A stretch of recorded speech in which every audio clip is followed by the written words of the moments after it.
I just want to welcome everybody to the Station 73. This is a major H station. It was voted on to be built. The bathrooms, if you go through that door, the first hall to the right is bathrooms. We also have some waters back here and some coffees if anybody wants anything. Okay, and just welcome to 73. Okay, call the meeting to order, and the time is 5:36, I believe, very close to that. Take a quick roll call. Chairperson Bill Yu is not here tonight. He called, sent me a message. He may be harmed, so I'm not sure. Vice Chair Simonich is also not here. I'm Jerry Hall, I'm secretary. I will be making this short and sweet tonight. And the rest of the roll call: John Byers here, Margaret Stinson here, Robert Pauls here, Jacques Bouillet here, Dennis Kovars here, Angela Dennis here, and Ray Dean sent a message also. Her husband had surgery today and she is tending to him, so she has also an excused absence. Those who can stand, if you would please, and face the direction there are flags in that direction. Hand over your heart. I pledge allegiance to the flag of the United States of America and to the republic for which it stands, one nation under God, indivisible, with liberty and justice for all. Now that the meeting has been called to order, one of the things that is going to take place is we're going to be providing a tour of this facility. Would you like to do it now or at the conclusion of the meeting? I would, Chair, I recommend that do it at the conclusion of the meeting as we are currently. Okay. Everyone in agreement to do it at the end of the meeting or when the meeting is concluded? Okay, this is time for oral communication. This is the opportunity for a member of the public to address the committee. Do we have anyone who wishes to address the committee? None. Reorganization of committee members and subcommittee assignments. And Bill, you put that on there. And on the back of item 1 page, it has a list of the officers and liaisons. If you all have that available. Also, has Mr. Laws checked in? Your Honor, I believe he is in the meeting. I might give it over. I'm here. Okay, just checking. Thank you, John. Yeah, you're certainly here. Wallace also has a medical problem that he's tending to at home right now. He's okay, except for that knee, I guess. We miss you, John, but we're glad you're here in spirit. Thank you, sir. Kind of cool, huh?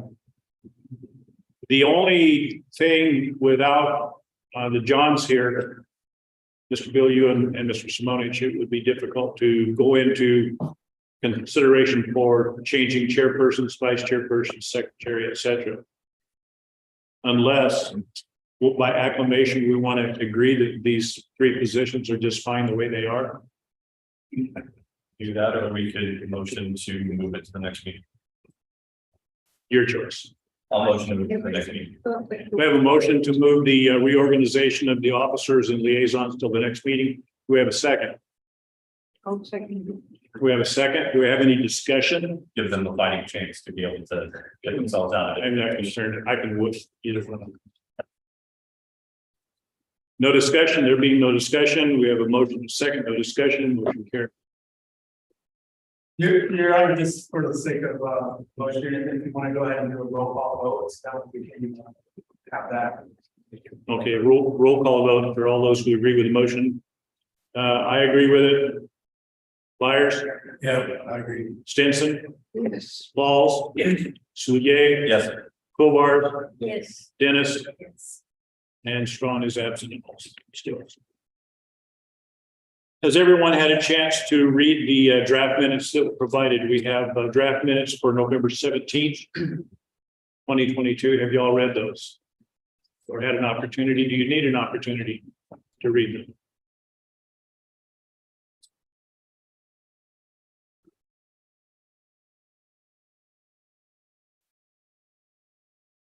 Anyone have any corrections to those meetings? Being none. Member Soulier has made a motion to approve the minutes. Do I have a second? Dennis has seconded the motion. Any discussion? Motion passed.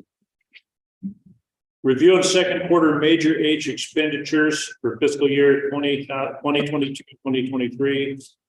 And that's the budget as of December 31st, 2022. And I think it would be just as easy. So each department representative does not have to get it twice to cover H and I concurrently. Does anyone have a problem with that? Okay.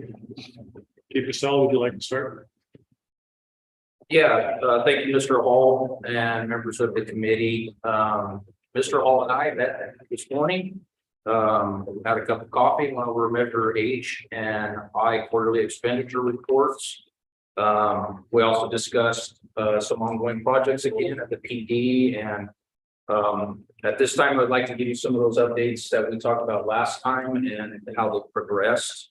And then we can, if anybody has any questions on our expenditures, Mr. Hall and I both looked at the reports and did find a couple of things that we both had questions on, but those were answered during the course of the meeting, and I'll discuss those at the end. Our ongoing work at the police department, obviously for the committee, and I'd just like to give you guys an update on our projects because they are expenditures from H and I, and where the taxpayers' money is going and how it's improving public safety in the city. So with that, we are always advancing our technology and new equipment. We talked about some of these that we shared at the last quarterly meeting. Since then, one of the things we talked about was the crime analyst position, and that we were in the recruitment process for that position. So we could utilize that new position that came out of Measure I to help analyze crime data, do some more predictive policing, and with our technology being able to integrate that with that position.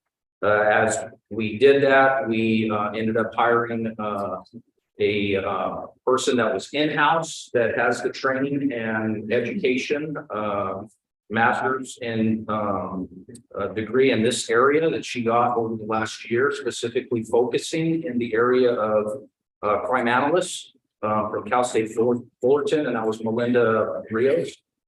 She is now in that position. She's actually kind of been a dual position right now. She was my administrative assistant, and now she's the crime analyst. So she's already began using and preparing different platforms, technology, and helping our investigative units and our patrol units in organizing technology and information statistics, so we can do some more predictive policing instead of reactive to the crimes that are occurring in Porterville.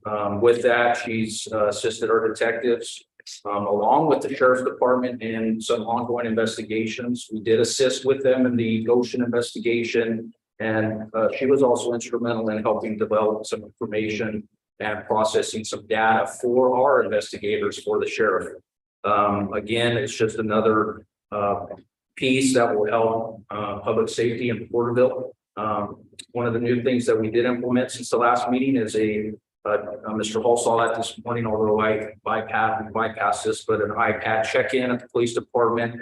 It's made it more efficient for people that are waiting in the lobby, prioritizes as they come in. It's an electronic check-in. It helps our records division be more efficient, helping people that are waiting. Completes their business, helps our staff be more efficient in the information that they're trying to do for citizens that are coming into the police department. Staffing levels are up.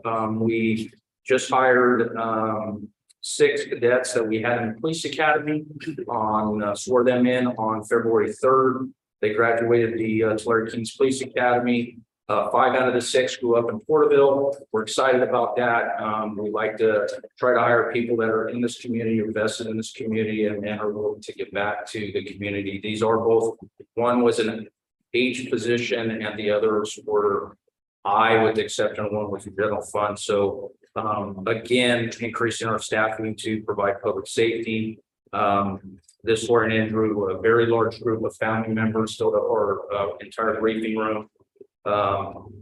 We sponsored them through the academy. They were all in the top 10 out of 47 cadets in the academy. And 2 of them won awards in the academy, arrest and control de-escalation, scenario testing, and physical fitness, which is really exciting because out of 47 cadets, they only give individuals 7 individual awards, and 2 of our cadets won 3 of those awards. We hired another communication dispatcher that was out of Measure I, and a police records clerk. That'll help our non-sworn areas in dispatch and records. Again, without these positions and without the taxpayers, the citizens voting for these tax measures, it would be extremely hard to keep up with the services as our city grows. And we want to provide the very best service to the city. So that's an update. When it comes to the H&I expenditures, Mr. and I found a few areas of concern, although they were very small expenditures in our area. How it's entered, it's very different on how it's entered into our system, into INCO. When it has just one word entries, we want to make sure that we know what those are. And one was an $8 expenditure, one was a 15, but as we discussed this morning, no matter how big the expenditure or how small, we want to know what it is. We figured out what those were. Mr. Hall, if you have any, if anybody has any questions, I'm here to answer them. Anyone have any questions for the chief? There was one other item that I brought to his attention, and that is, for some reason, in the information that we were provided, there was a little segment regarding the animal shelter. And apparently we have some major high funds that are now committed to the animal shelter or not. In any event, the animal shelter does fall under the auspices of the police department ultimately. But we didn't find anything of any discussable significance with what was there. For those who are interested, would you like to give a quick update on the animal shelter for those who are concerned? Sure. Javier and I both can, if you have any questions. It's in process. It's currently in the construction process, probably around the first phase of the project. Yeah, specifically right now, they've been tearing up the floor to do all the trenching within the building to prepare for all the camps. We expect that to be completed around the end of this month. And we'll start yeah, it's a 15-month project, so we put a lot of time to get this thing completed. Thank you. And by the way, the Animal Control Commission is always looking for additional people who have a concern about animals to be a part of that commission. So if you would like to join us, have another meeting to go to. Sometimes it gets pretty lively. Any other questions for the chief? Mr. Lawless, do you have any comments regarding the chief's report? No, sir. Fire? Okay, yeah, again, thank you, Mr. Hall and committee. I'd also want to welcome you guys here to 73 again. Chief Cochran unfortunately couldn't make it tonight, but he did meet with Mr. Byers and they went over Measure H and Measure I, and there were no anomalies that we found. And Cochran also went over it with me. So but I would like to give some updates on some spending. Some of the spending that was reflected in this quarterly report was from our transition to move our administrative offices over into 73. Originally, this was a public safety building which housed police and fire. Agreements between police chief and fire chief were able to make the transition to where proximity of his detectives to their buildings and our administrative to our battalion chiefs here, it just made more sense for us to occupy the places that we are now. So a lot of some of the spending from this quarter went towards upgrades to carpeting, to paint, to technologies that we needed for our administrative offices in this building. And then we also completed, as we stated in our last meeting, our bleeding control and CPR kits. So we could provide more training to the community and to our staff. Since then, we have trained our entire department for active shooter hostile event response training, and we've added equipment to our response kits, which were tourniquets, hemostatic dressings, and chest seals, and also put them in our medical bags that we now carry out on the streets.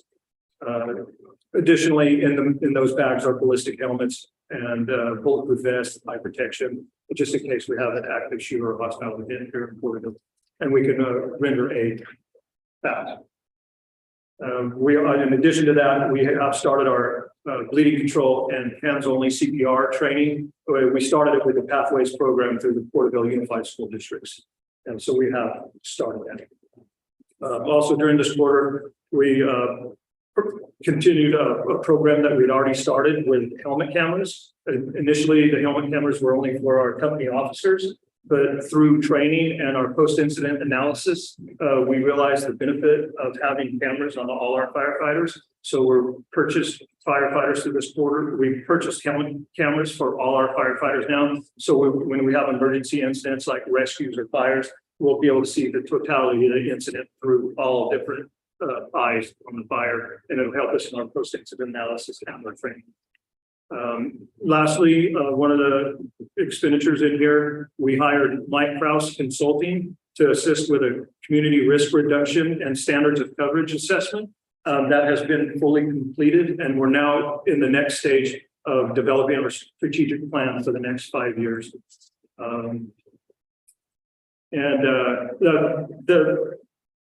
The strategic plan, and that was part of a SART recommendation as a result of the library fire. So that's, and it also assists with our department's ISO rating. So, and that's where we're on that. But again, thank you, and open any questions. Any questions of Chief Charles? Mr. Lawless, do you have any comments on regarding his reports? No, sir. I'd like to apologize and take a step back for just a moment. We took a roll call of our committee. We have some people here who are not on the committee representing. I would like each of you to stand up and introduce yourself. Vicky Cervantes, I'm the Porterville City Librarian.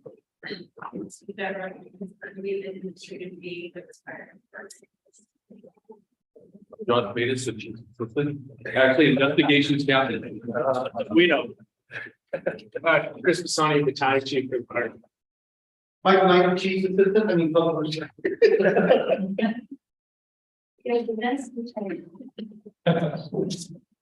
Javier Sanchez, engineer. Fernando Gabriel, Deputy City Clerk. Now we have it on the record. Just in case you need an alibi.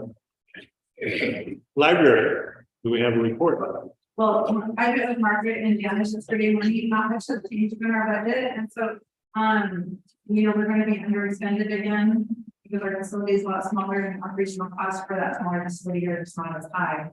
So both of the general fund and the any other HB are making underexpended this year. Any questions? I think you folks are to be commended, though, with what you have done with what has been provided for you, which is certainly lacking in what you had previously. But you've really taken the bit in your mouth and you've made something out of nothing, and you're to be congratulated.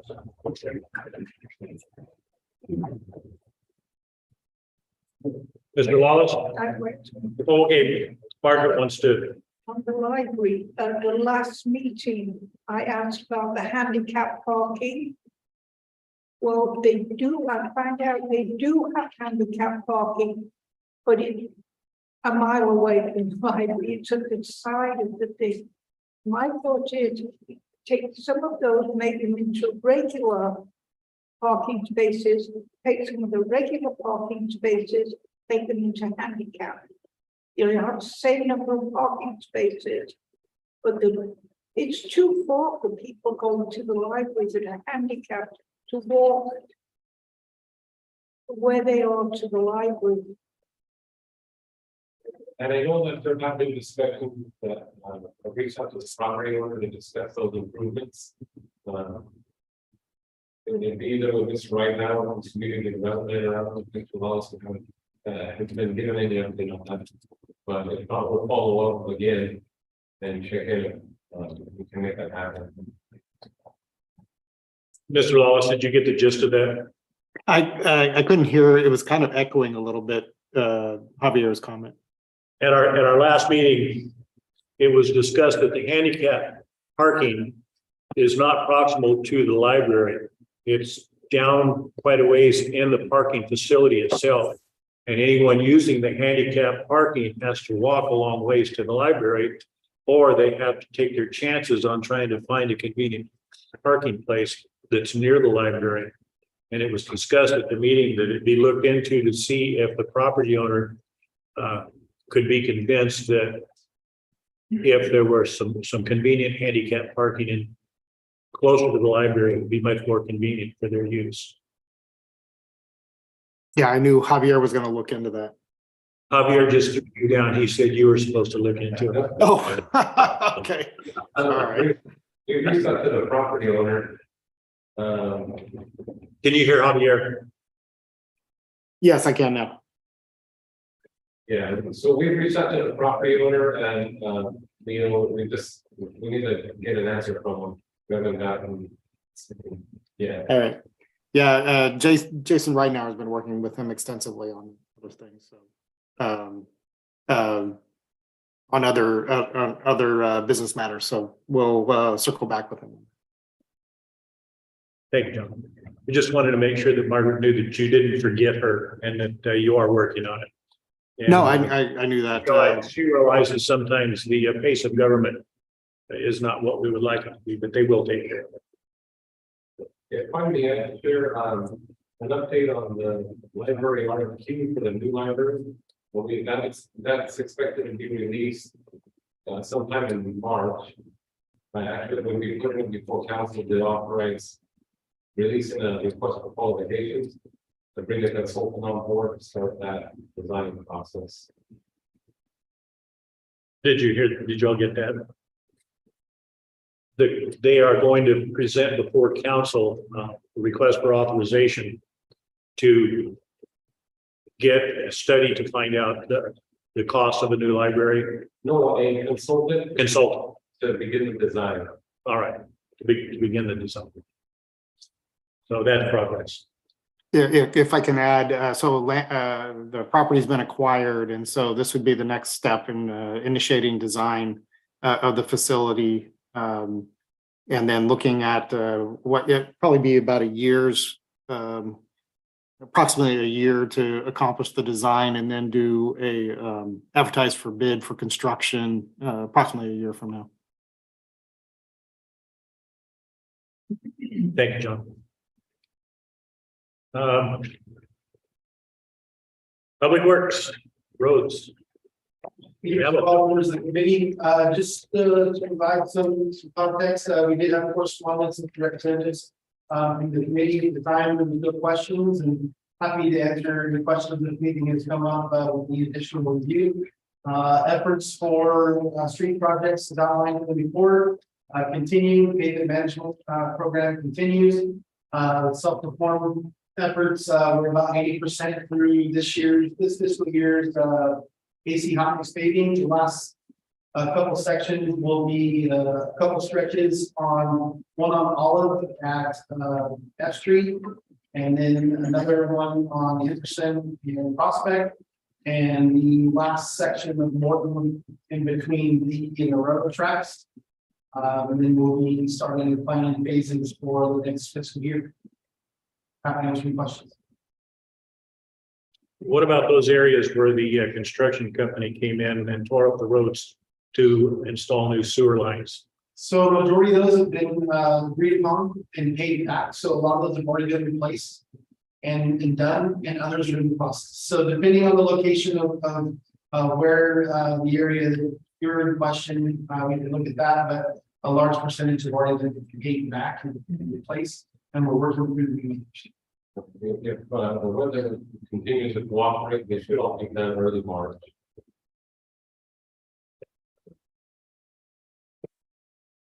Any questions? Mr. Lawless, any other comments?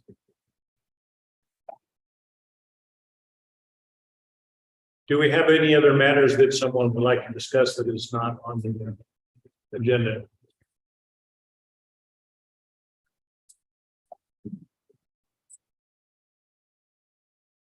Then the only other thing that we have is, Your Honor, just before we continue, we need a motion and second to accept both measure H and measure I, and that's going to have done that as one. I'm sure that we make that. Yeah. okay, They got to approve the reports for measure H and right. we have a motion. Do we have a second? Second. And we have a second from Ms. Dennis. Any discussion?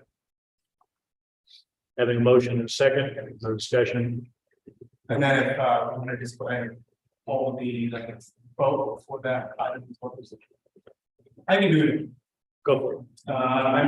Member Dennis. Aye. Member Gomez. Member Gomez. Member Soulier. Aye. Member Falls. Member Stinson. Member Myers. And Member Hall. Aye. Motion passes 8-2. Okay, the next item is scheduling the next meeting date. Mr. Lawless, did you have any suggestions?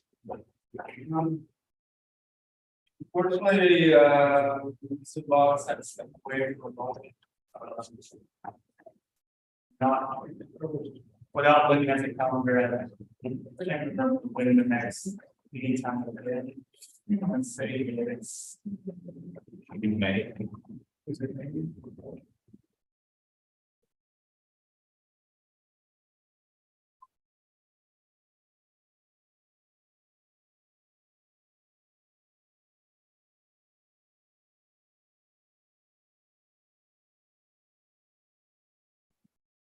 So the next meeting, could be somewhere around May.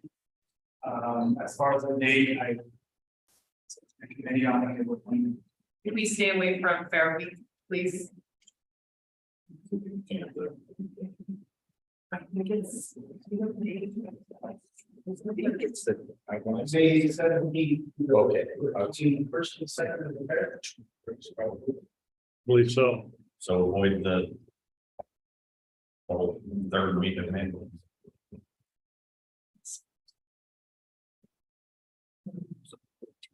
You could tentatively schedule for the negative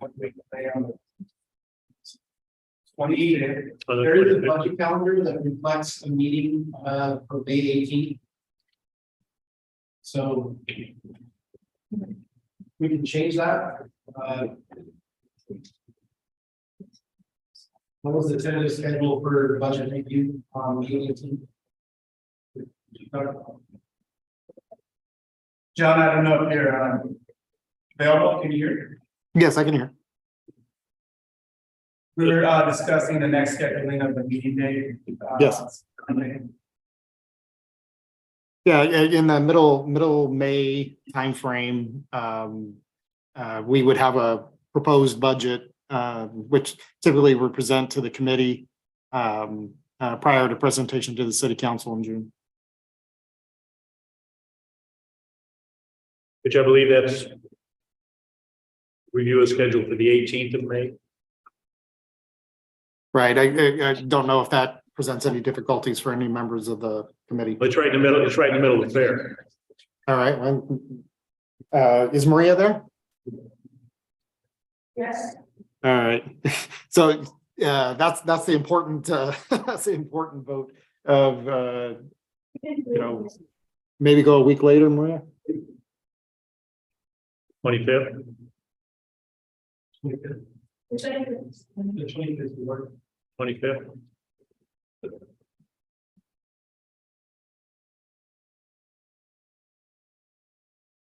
May 25th. Will we be back at council chambers for that, or? I know in the past, there's been discussion going into different areas. I'm sure there's one committee. Wanted to be, I don't know. We go ahead and keep it on the 18th and do it at the beer garden at the fairground. Second, Well, we can go ahead and schedule the chambers, council chambers. Okay, May 25th, 5:30, tentatively scheduled for council chambers for the location. If there's any changes, I'm sure we will be adequately informed to get it. Okay, there being no further business, meeting adjourned. thank you, Chair. 6:05. I think, let's see,